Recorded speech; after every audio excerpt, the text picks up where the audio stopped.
નમસ્કાર વિદ્યાર્થી મિત્રો, હું ભાવેશ વાળા આજના વિડીયો લેક્ચરમાં દરેક વિદ્યાર્થી મિત્રોનું હાર્દિક સ્વાગત કરું છું. વિષય બાયોલોજી, ચેપ્ટર 5 સપુષ્પી વનસ્પતિઓની બાહ્યાકાર વિદ્યા. તો આજનો ટોપિક છે પ્રકાંડ. આગળના લેક્ચરમાં આપણે મૂળની ડિટેલમાં વાત કરી હતી કે મૂળના વિવિધ ભાગો હતા, ત્યારબાદ મૂળના વિશિષ્ટ કાર્યો જોયેલા. આજે વાત કરીશું પ્રકાંડ. વનસ્પતિના મુખ્ય 3 ભાગો પૈકી પ્રકાંડ. તો પ્રકાંડ અહીંયા મેં રચના ઓલરેડી આપેલી જ છે. આ પ્રકાંડ ઓકે, મૂળ તો જમીનમાં હતા. આ જ્યારે પ્રકાંડ છે તે હવાઈ ભાગ છે કે પ્રકાંડ ઉપર વનસ્પતિના જે પુષ્પો, પર્ણ, ફૂલ, ફળ વગેરે આ બધું જ હોય. ઓકે, જ્યારે મૂળ હતો એ ભૂમિગત ભાગ. તો સૌપ્રથમ વ્યાખ્યા આપીએ. તો વ્યાખ્યામાં શું કીધું કે પ્રકાંડ એ શાખાઓ ધરાવે કે ન ધરાવે? ધરાવે જ તેને. શાખાઓ, પર્ણો અને ફળ ધારણ કરતો વનસ્પતિ અક્ષ. આ છે તેને અક્ષ કહેવાય. તો તમને ખ્યાલ છે, જોઈ શકો અહીંયા આકૃતિમાં. શું ધારણ કરે? તો કે પર્ણો ધારણ કરે, આ શાખા ધારણ કરે કે પુષ્પ ધારણ કરે કે ફળ ધારણ કરે. એટલે કે શાખાઓ, પર્ણ અને ફળ ધારણ કરતો વનસ્પતિ અક્ષનો ઉધ્વગામી ભાગ. ઉધ્વગામી ભાગ એટલે કે આ જમીનની અંદરનો નહીં, પણ જમીનની ઉપરનો, બહારનો. ઓકે, અને મૂળ આપણે અધોગામી એને કહી શકીએ, જમીન તરફ. અધો એટલે નીચે અને ઉધ્વ એટલે ઉપર. કારણ કે આ વનસ્પતિનું પ્રકાંડ ઉપરની દિશામાં જ આગળ વધે ને, હા કે ના? એની વૃદ્ધિ તો આમ જ થાય ને, આમ નહીં થાય. આમ તો મૂળ નહીં થાય. તો વૃદ્ધિ હંમેશા ઉપરની દિશા તરફ થાય. એટલા માટે શું કહેવાય તેને? ઉધ્વગામી, જે હવાઈ ભાગ છે.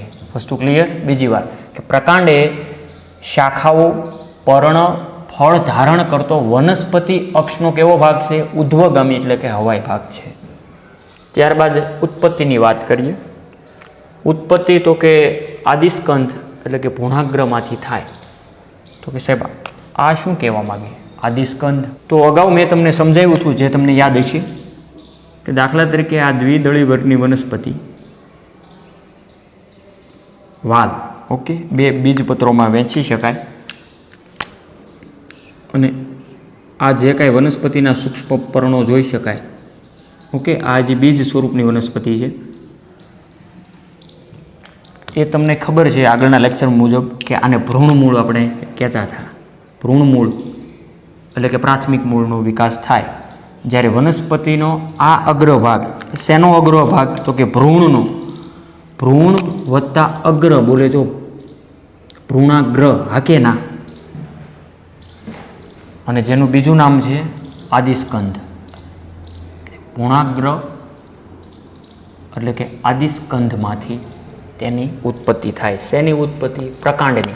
અત્યારે જે કાંઈ વાત કરું ફક્ત તમને પ્રકાંડ જ દેખાવું જોઈએ. ઓકે, વનસ્પતિના ભાગો પૈકી હવાઈ ભાગ જ દેખાવો જોઈએ. મૂળ તો અમથું દેખાતું નથી વનસ્પતિનું. ઓકે, જે તમે વનસ્પતિ જોવો છો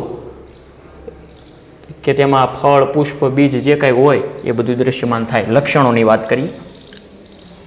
લક્ષણો તો કે ધન પ્રકાશાનુવર્તી, ઋણ જલાનુવર્તી, ઋણ ભૂવર્તી વગેરે. આ ધન અને ઋણ મેં શા માટે લખ્યું છે? તો કે પ્રકાશાનુવર્તી, સૂર્યપ્રકાશ.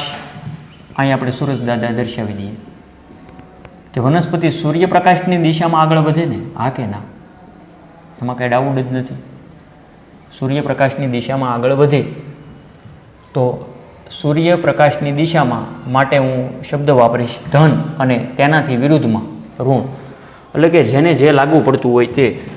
તો કે પ્રકાશાનુવર્તી તો કે યશ એટલે ધન પ્રકાશાનુવર્તી. જલાનુવર્તી એટલે કે જે પાણી પ્રત્યે આકર્ષણ. તો કે પાણી તો મૂળતંત્ર દ્વારા શોષાય. ઓકે, અહીંયા દાખલા તરીકે મૂળતંત્ર મેં દર્શાવ્યા. તો મૂળની દિશા તો ઉપર તરફ છે એટલે ધન તો નહીં જ આવે, ઋણ આવશે. એટલે કે ઋણ જલાનુવર્તી. ભૂવર્તી એટલે કે જમીન તરફ. જમીન તરફ ક્યાં આગળ વધે છે? જોવો ને તમે. આ તો ઉપર તરફ એટલે કે ઉધ્વગામી એટલે ઋણ ભૂવર્તી લાગુ પડશે. તો આ 3 શબ્દો તમને સમજાઈ ગયા. મૂળ માટે આના કરતાં ઉલટું. આ જે મૂળ દર્શાવ્યું તો કે જે પ્રકાશાનુવર્તી તો કે ઋણ પ્રકાશાનુવર્તી, હા કે ના?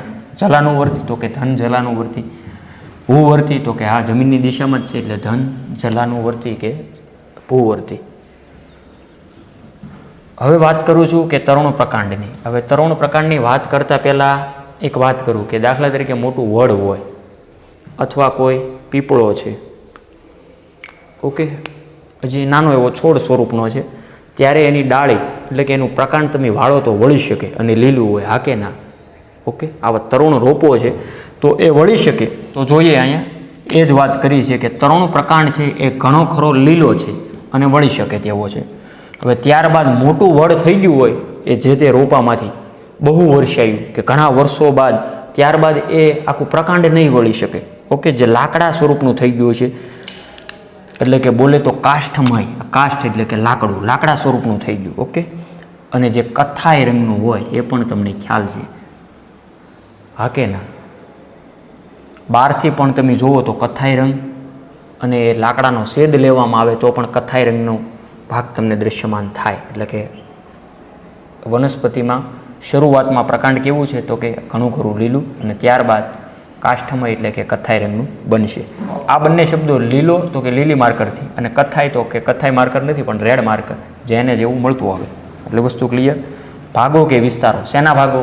જે વાત કરીએ એ વિદ્યાર્થી મિત્રો અગાઉ પણ કીધું કે પ્રકાંડ યાદ રાખવાનું, પ્રકાંડના ભાગો.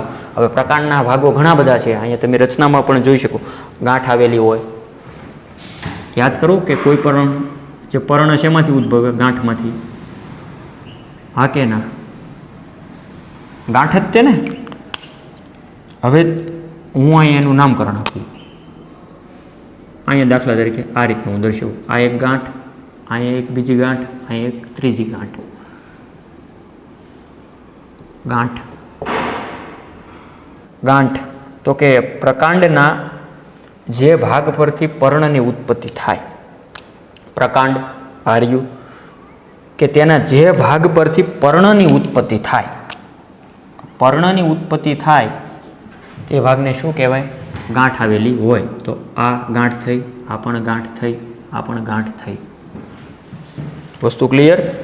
આંતરગાંઠ હમણાં જ મેં તમને કીધું હતું એમ કે આ એક ગાંઠ, આ બીજી ગાંઠ, આ જે બંને ગાંઠ વચ્ચેના અંતરને શું કહેવાય?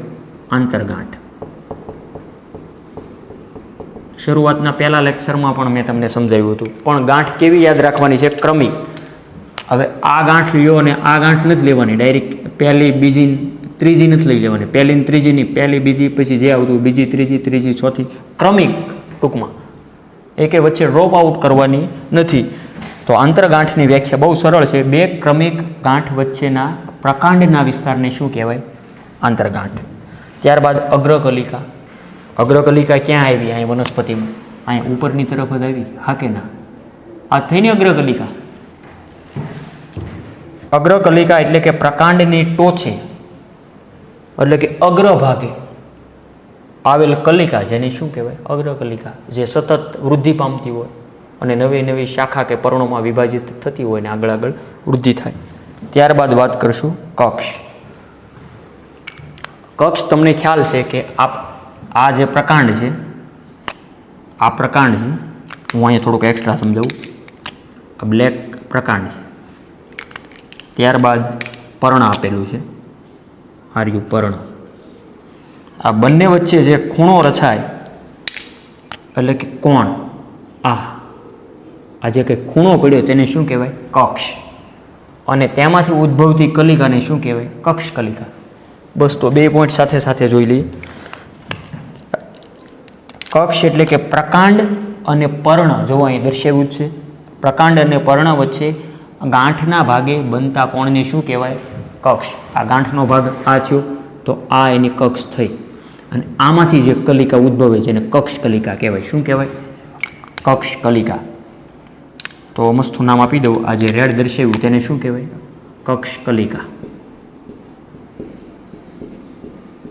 અને આ જે ભાગ અહીંયા છો આવો કોણ, જેને શું કહેવાય? કક્ષ. ત્યારબાદ જોઈએ કક્ષ કલિકા. તો કે કક્ષમાં જોવા મળતી નવી કલિકા એટલે કે નવી શાખા કે પુષ્પનું નિર્માણ કરે. આ જે કંઈ કક્ષ કલિકા છે તે શેનું નિર્માણ કરી શકે? નવી શાખા કે પુષ્પનું. જો ગાંઠ હોય ત્યાંથી પર્ણ ઉદ્ભવ્યું, અને ગાંઠ એટલે કે આ જે પર્ણ અને પ્રકાંડ વચ્ચે જે કંઈ કોણ રચાણો, ઓકે, તે નવી શાખા કે પુષ્પનું નિર્માણ કરવા માટે જવાબદાર છે. તો બહુ સરળ છે, રચના ઉપરથી બધું યાદ રહી જશે.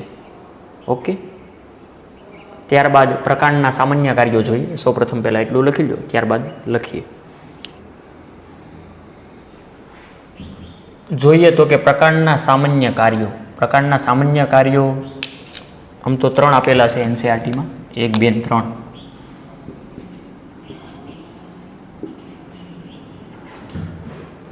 પર્ણ, પુષ્પ અને ફળ ધરાવતી શાખાઓનો પ્રસાર એટલે કે ફેલાવો કરવો. તો કે પ્રકાંડ, આર્યુ પ્રકાંડ, ઓકે, આ બ્લેક રંગનું. તો શું કીધું કે પર્ણ ગ્રીન આપેલા છે, પુષ્પ અને ફળને એ રીતના ફેલાવશે જેથી મેક્સિમમ સૂર્યપ્રકાશ મળી રહે. દાખલા તરીકે જો પર્ણની વાત કરું તો કે પર્ણને વ્યવસ્થિત સૂર્યપ્રકાશ મેક્સિમમ મળી રહે. દાખલા તરીકે આ રીતના સપાટી રાખશે જેથી આમ સૂર્યના કિરણો ડાયરેક્ટ આપાત થાય અને પ્રકાશ સંશ્લેષણની ક્રિયા થાય. એ પણ તમને ખ્યાલ છે કે વનસ્પતિના પર્ણો મોસ્ટ ઓફલી પ્રકાશ સંશ્લેષણ કરે. ત્યારબાદ આપણે જોઈએ કે પુષ્પ એ રીતના એનો જે ફેલાવો કરશે કે જેથી જે પરાગનયન વ્યવસ્થિત થઈ શકે. અન્ય કોઈ જે કીટકો દ્વારા થતું હોય કે પવન દ્વારા થતું હોય તો એ રીતના એને પુષ્પોને ગોઠવે કે જેથી મેક્સિમમ રીતે પરાગનયન થાય. ઓકે, અને ફળ પણ એવી રીતના ગોઠવશે. એટલે કે આ પુષ્પ, પર્ણ અને ફળને એ રીતને ગોઠવશે જેથી કોઈ અવરોધ ઊભો ન થાય એમ. ઓકે, પર્ણ, પુષ્પ અને ફળ ધરાવતી શાખાઓનો પ્રસાર, ફેલાવો કરવો તે કાર્ય પ્રકાંડનું છે, એ આપણે સમજી શકીએ. હવે પ્રકાંડ જ આમ નમી ગયેલું હશે તો આમ, અને અહીંયા દાખલા તરીકે જે પુષ્પ આવ્યા તો ત્યાં પરાગનયન ઓછું થશે. વનસ્પતિના પર્ણો આમ અંદર તરફ વળી ગયા છે તો સૂર્યપ્રકાશ એ પ્રમાણે એને મળશે. પણ એવું મોસ્ટ ઓફલી થતું નથી. જે પ્રકાંડ એ રીતના એને બેલેન્સ કરશે. ત્યારબાદ બીજો મુદ્દો કે ખનિજ દ્રવ્યો. જમીનમાંથી જે કાંઈ ખનિજ દ્રવ્યો મૂળ દ્વારા લીધો હોય એટલે કે પ્રકાંડ મારફતે. હવે આ પણ તમને ખ્યાલ છે કે લીલી વનસ્પતિ સૂર્યપ્રકાશની હાજરીમાં ખોરાક બનાવે. અગાઉ પણ તમારે આવી ગયું. હવે અહીંયા જે કાંઈ ખોરાક બન્યો હોય, ઓકે, તે વધારાનો ખોરાક સામાન્ય રીતે મૂળમાં સંગ્રહ થતો હોય તો માધ્યમ કોણ છું અહીંયા વચ્ચે? તો કે અહીંયા પ્રકાંડના માધ્યમથી મૂળમાં ગયો જે તે ખોરાક નિર્માણ થયો તે. હવે જ્યારે વિપરીત પરિસ્થિતિમાં એને જરૂરિયાત હોય ત્યારે એ ખોરાક પાછો પણ લઈ શકે, એટલે કે તેનો ઉપયોગ પણ કરી શકે. તો મૂળ દ્વારા ખોરાક એ ફરી પાછો પ્રકાંડને જોતો હોય તો એ લેશે, અને જે તે પર્ણોને જરૂરિયાત હોય તેને પણ આપવાની જવાબદારી તેની જ છે. એટલે કે ખનિજ દ્રવ્યો અને પ્રકાશ સંશ્લેષણ કરતાં ખનિજ દ્રવ્યોનું વહન કરવું એ બંને માટે પ્રકાંડનું કાર્ય છે મુખ્ય. ત્યારબાદ ત્રીજું કાર્ય એ બધા જ પ્રકાંડ માટે લાગુ નથી પડતું. અહીંયા મેં લખેલું જ છે કે કેટલાક પ્રકાંડ ખોરાક સંગ્રહ, આધાર, રક્ષણ અને વાનસ્પતિક પ્રસર્જનના કાર્યો પણ રજૂ કરી શકે, જે આગળ વિસ્તૃતમાં આપણે વિશિષ્ટ કાર્યો જોઈએ ત્યારબાદ એમાં જોઈએ. એટલે આ થયા પ્રકાંડના સામાન્ય કાર્યો. સૌપ્રથમ એટલું લખી લો, ત્યારબાદ પ્રકાંડના વિશિષ્ટ કાર્યો પણ જોઈએ.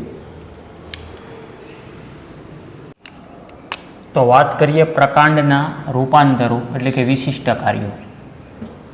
4 પ્રકારના આપેલા છે: ખોરાક સંગ્રહ, આરોહણ, રક્ષણ અને પ્રકાશ સંશ્લેષણ. ભૂગર્ભીય પ્રકાંડ. ભૂગર્ભીય પ્રકાંડ એટલે શું?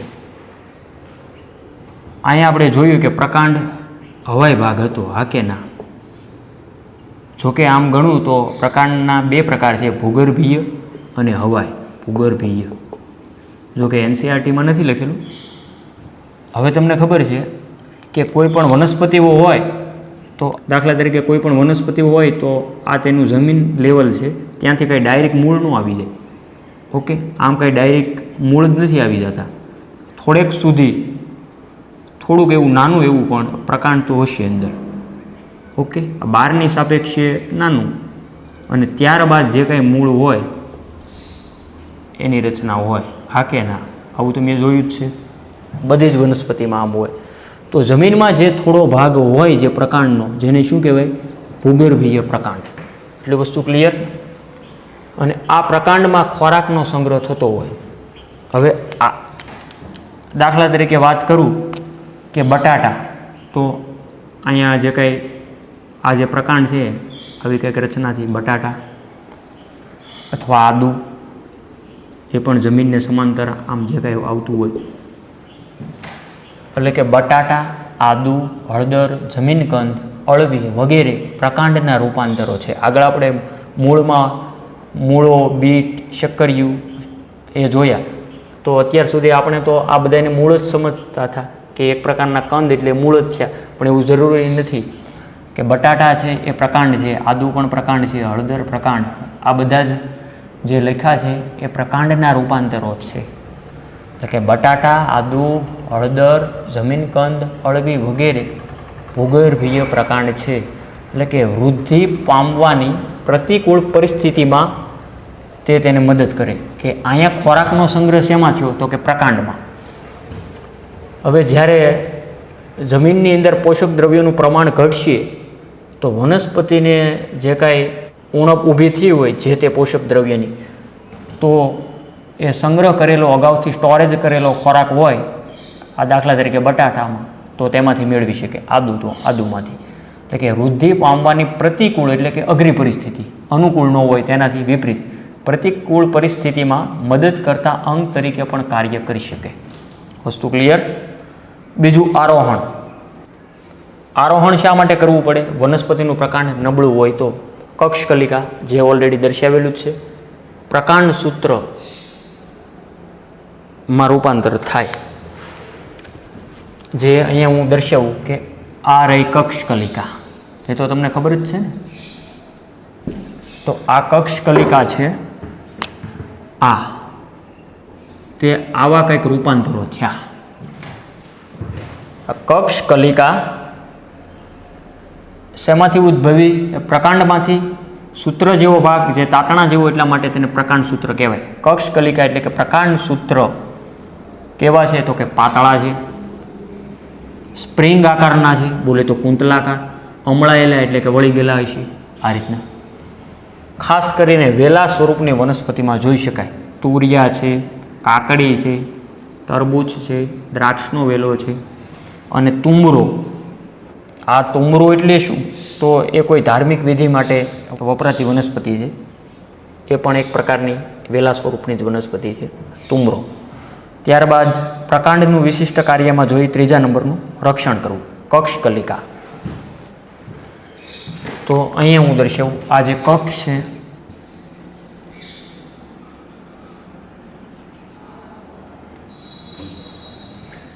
આ જે કક્ષકલિકા આવી કંઈક આવી જે કાંટા સ્વરૂપની થઈ ગઈ.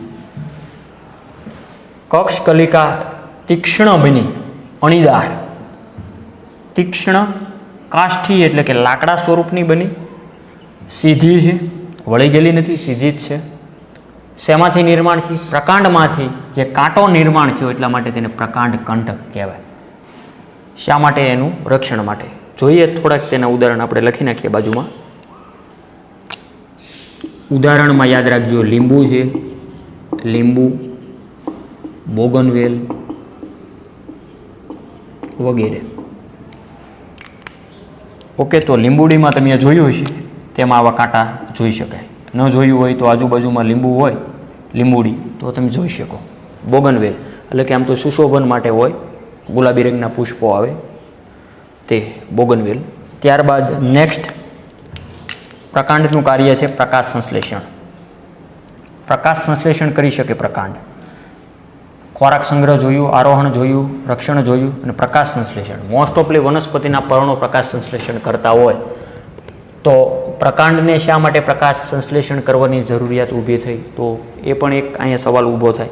ખાસ કરીને રણ નિવાસી વનસ્પતિમાં આવું જોવા મળે, જ્યાં પાણીની અછત હોય, એટલે કે શુષ્ક પ્રદેશ આવ્યું ને શરૂઆતમાં, શુષ્ક પ્રદેશની વનસ્પતિમાં પ્રકાંડ, એ તમને ખબર છે, દાખલા તરીકે ફાફડો છોડ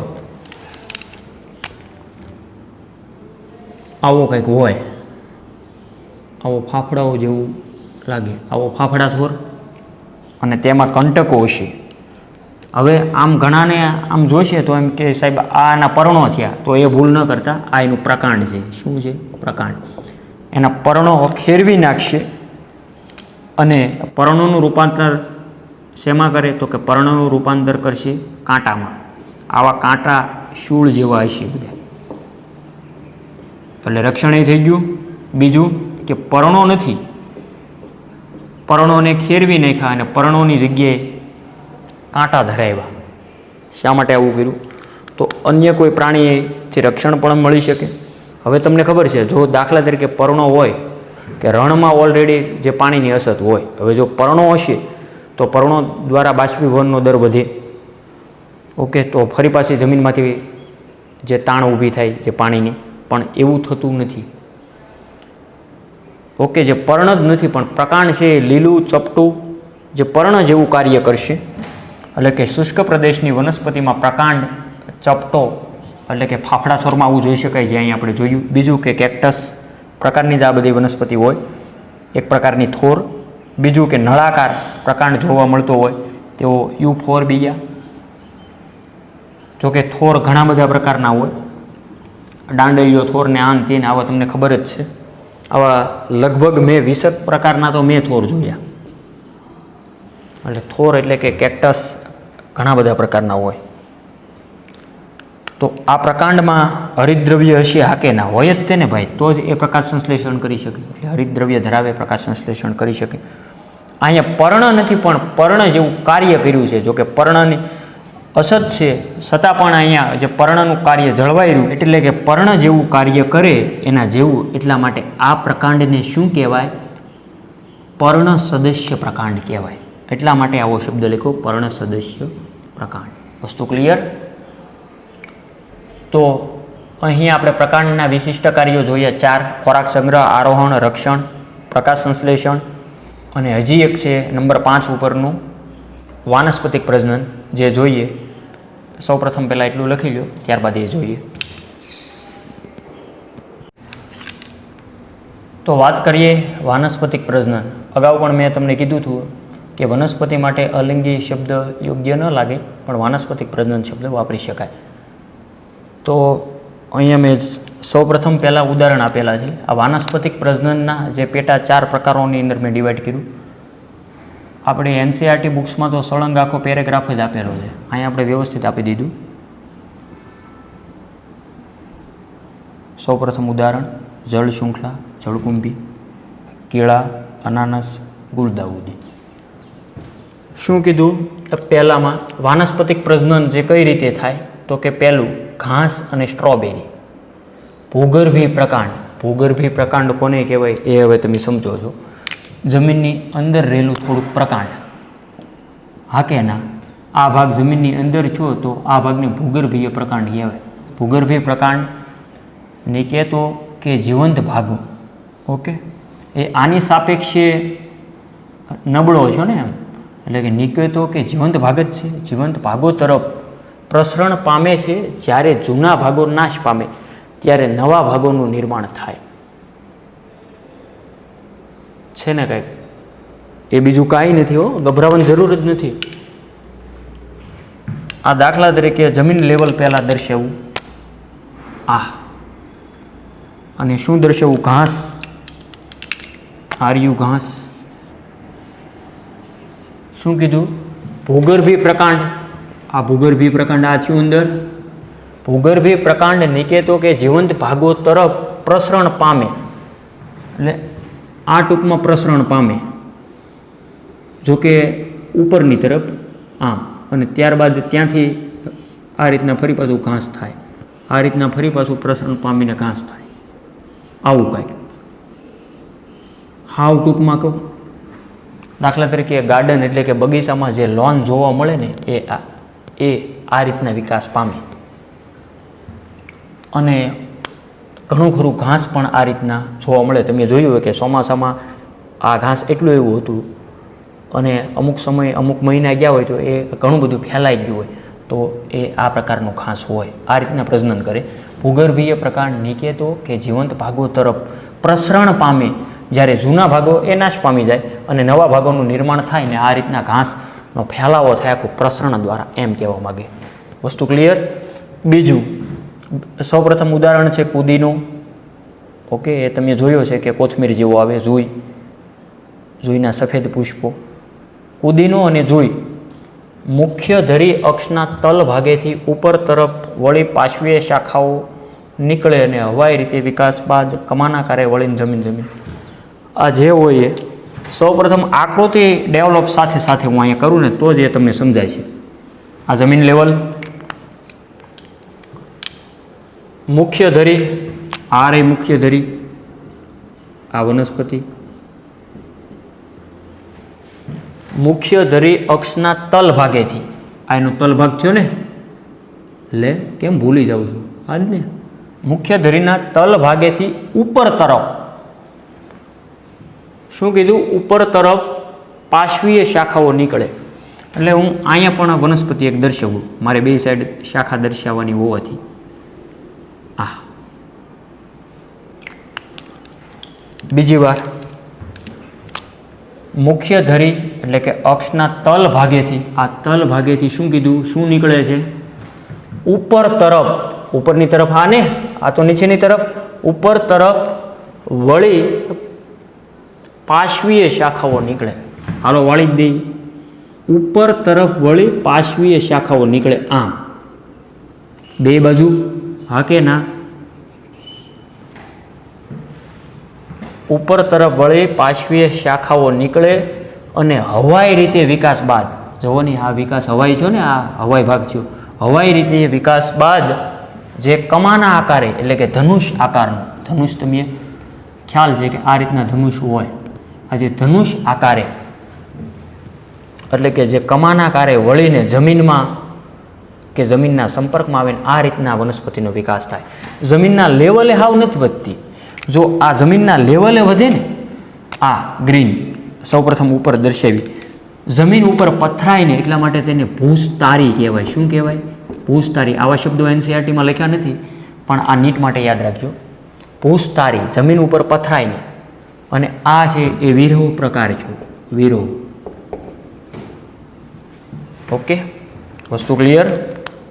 હવે તમે સમજી શકો આરામથી. એક એક શબ્દ આવડી જશે અહીંયા ને અહીંયા. મુખ્ય ધરી અક્ષના તલ ભાગેથી ઉપર તરફ વળી, ઓકે, મુખ્ય ધરી સૌપ્રથમ આમ બારી નીકળી, ઉપર તરફ વળશે અને બે પાર્શ્વીય શાખાઓમાં વહેંચાઈ ગઈ અને એ હવાઈ રીતે વિકાસ પામીને ત્રાસી કમાનાકાર થઈને ફરી પાછી જમીનની અંદર દાખલ થાય અને ત્યાંથી નવો પાછો છોડ જે કાંઈ હોય, આ જુઈ કે કુદીનો, એનું નિર્માણ થાય. વસ્તુ ક્લિયર? ત્રીજું ઉદાહરણ, આમ તો એનું ઉદાહરણ નહીં, આમ તો એનો આગળનો પ્રકાર, ત્રીજો પ્રકાર જળ શૃંખલા અને જળકુંભી. જળ એટલે પાણી, આ ટૂંકમાં પાણીમાં થતી જલીય વનસ્પતિ છે, જો આગળ આપેલું જ છે. જળ શૃંખલા અને જળકુંભી જલીય વનસ્પતિઓમાં ગાંઠ અને આંતરગાંઠ સહિત પાર્શ્વીય શાખાઓ તથા ગુલાબવધ ધરાવતી ગાંઠ તેમજ મૂળનો ગુચ્છ જોવા મળે. મેં કીધું એમ સૌપ્રથમ આકૃતિ નિર્માણ કરો ને તો વાંધો ન આવે. આપી દીધી. આ જે જમીન લેવલ, આ રહી વનસ્પતિ. ઓકે, આ વનસ્પતિ થઈ ને.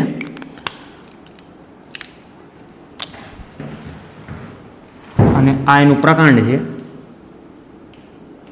આ ગાંઠ અને આ બીજો ગાંઠનો ભાગ એટલે આંતરગાંઠ થઈ.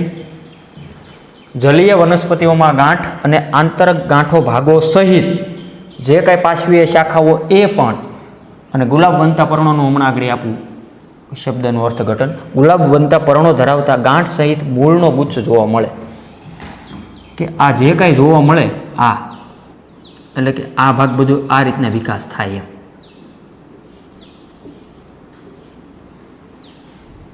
એટલે કે આવો ગુચ્છ જેવા મૂળ જોવા મળ્યા. અહીં આપણે દર્શાવી જ દઈએ. પણ મેં કીધું કે આ ભૂગર્ભીય પ્રકાંડ છે, તો બહાર જે પર્ણો મોટા મોટા હોય એમ અહીંયા નાના નાના પર્ણો હોય, જેને શેલકી પર્ણો આમ તો એક પ્રકારના ગણી શકાય. એટલે હાવ નાના નાના ગુલાબની પાંખડીઓ જેવા, એટલે કે ગુલાબવંત પર્ણો. બીજી વાર, જળ શૃંખલા, જળકુંભી જેવી જલીય વનસ્પતિઓમાં ગાંઠ અને આંતરગાંઠ બધું જ, અને પાર્શ્વીય શાખાઓ આવી ગયું ને બધું જે કાંઈ એનું પ્રકારનું ગાંઠ, આંતરગાંઠ, શાખા કે એના પર્ણો જે કાંઈ જમીનની અંદર છે તે બધું જો એ બધી ધરાવતી ગાંઠ અને મૂળનો ગુચ્છ જોવા મળે અને એના દ્વારા ફરી પાછું અહીંથી નવો જે કાંઈ છોડનું સર્જન થાય આમ કાંઈ વસ્તુ ક્લિયર. ત્યારબાદ કેળા, અનાનસ, ગુલદાઉદી આ વનસ્પતિના નામમાં મુખ્ય પ્રજનન કઈ રીતે થાય? સૌપ્રથમ જમીન લેવલ દર્શાવી દઈએ. આર્યુ જમીન લેવલ કે કેળા, અનાનસ, ગુલદાઉદીમાં મુખ્ય પ્રકાંડ તલ ભાગેથી પાર્શ્વીય શાખા ઉદ્ભવ. હાલો એ આપણે દર્શાવી જ દઈએ. આ દાખલા તરીકે વનસ્પતિ એના તલ ભાગેથી પાર્શ્વીય શાખાઓ કીધી ને, સાઈડમાં નીકળતી શાખાઓ, હાલો દર્શાવી દીધી. આ જે પાર્શ્વીય શાખાઓ ઉદ્ભવી જમીનની નીચે આડી વિકાસ પામે. ઓકે, જમીનની નીચે જ આનો વિકાસ થયો. આડી આ રીતના ફેલાણી આડી વિકાસ પામી અને ત્યારબાદ ત્રાસી થઈને જો અહીંયા આમ આડી હાલી, ત્યારબાદ ત્રાસી થઈ અને હવે આપણું ઠોંગું બહાર નીકળી જશે એમ. અને ત્યાં એ વનસ્પતિનું નવો છોડનું અંકુરણ થાય. ખાસ કરીને કેળામાં તમે જોયું હોય કે જે કેળાની ગાંઠો ફૂટે ફરતી ફરતી એમ, ટૂંકમાં હાવ આપણી ભાષામાં કયો નહીં ભાઈ, સમજી ગયા? કે પાર્શ્વીય શાખાઓ ઉદ્ભવી જમીન નીચે આડી વિકાસ પામી અને ત્યારબાદ ત્રાસી થઈને બહાર આવીને પર્ણપ્રરો આખું રચે, જે કાંઈ પર્ણપ્રરો જે કાંઈ આવતું હોય અને આખા નવા છોડનું સર્જન કરે. તો આ ખાસ એના ઉદાહરણ યાદ રાખજો, કેળા, અનાનસ વગેરે. મેં કીધું હતું એમ કે આ જમીનને લેવલે આગળ વધે એટલે કે ભૂસ્તારી, આ વીરો, અને આ છે એ જમીનની અંદર જઈને આખો ગુચ્છ. ઓકે, આખા સ્તરની અંદર બધું જે કાંઈ થતું, એટલે આના માટે ભૂસ્તારિકા શબ્દ લખેલો છે. ભૂસ્તારિકા, આ નીટ માટેના શબ્દો લખ્યા ત્રણેય. ઓકે, અહીંયા બોર્ડમાં નથી આપેલું, તમારે એનસીઆરટીમાં ભૂસ્તારી, વીરો અને ભૂસ્તારિકા પ્રકારે પ્રજનન. આ આકૃતિ ઉપરથી બધા શબ્દો અને વર્ણન તમને યાદ રહી ગયું છે વાનસ્પતિક પ્રજનન. તો આજના લેક્ચરમાં પ્રકારની સંપૂર્ણ વાત આવી ગઈ. ત્યારબાદ નેક્સ્ટ આવતા લેક્ચરમાં